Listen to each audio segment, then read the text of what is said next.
Hello, I hope everybody's well in these unprecedented times. We can talk a little bit about COVID response and mitigation strategies.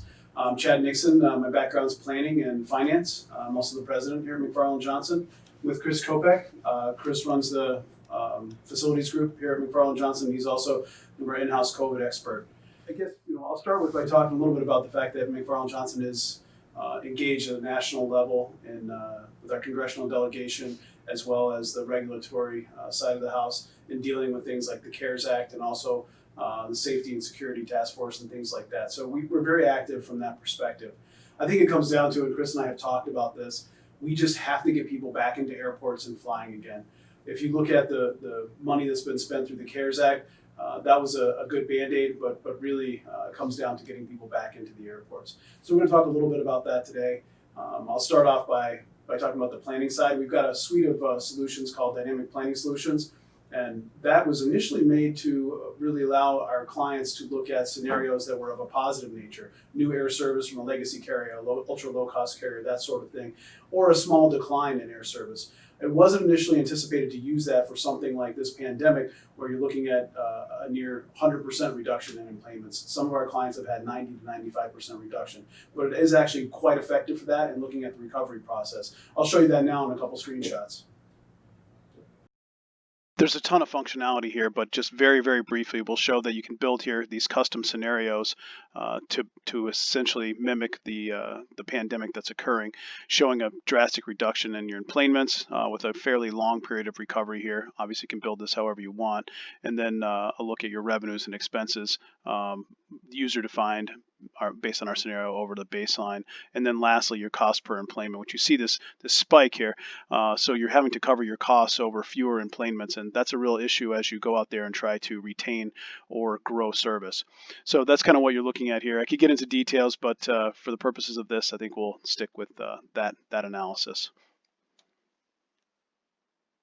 And I'll let Chris talk a little bit about the engineering side and construction side. Great, thanks, Chad. So we both believe that in order for the aviation industry to fully recover from the impacts of COVID-19, the public must have a renewed sense of confidence in the safety of air travel, specifically as it relates to the risk of infectious disease transmission. We believe the speed and effectiveness with which this public confidence can be restored is going to have a direct impact on the industry's ability to not only recover, but to thrive.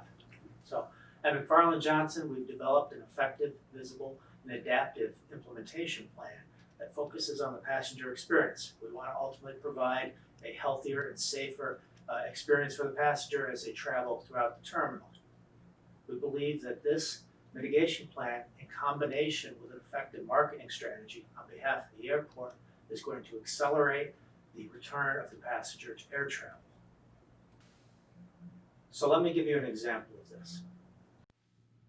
Although the overall challenge for airports is universal, each airport, and specifically regional airports, are unique regarding their own particular needs, constraints, resources, and priorities. Refinement of the general mitigation strategies specific to each airport is encouraged, as is collaboration with key airline, agency, and tenant partners to maximize the plan effectiveness. So how do we do this? Through proven, visible, and effective technologies that provide a safer terminal, through communication by marketing the steps taken to both the public and airlines to encourage return to air travel and minimize airline service reductions, and through reminding the traveling public that local airports are inherently safer for their travel plans over larger international airports. The mitigation plan is broken into multiple groups. There's short-term strategies, things you should be doing now, including physical distancing, an increase in physical barriers, and increased cleaning and sanitation. Medium term, I see this in the next 3 months to a year. These include HVAC solutions, including increased filtration, increased ventilation, ultraviolet airstream treatment, building pressurization strategies, and implementation of touchless technologies. And the longer term, these are more in the 1 to 3 year range. These are having dedicated areas for health screening, temperature and mask detection integrated into your security system, and technologies that are currently under development, such as biometric screening and health passports. We firmly believe incorporating these proven technologies in combination with an effective marketing strategy on the part of the airport will accelerate passenger return to air travel. So if you have any further questions on this, please feel free to contact me with the information on the screen now. Thank you.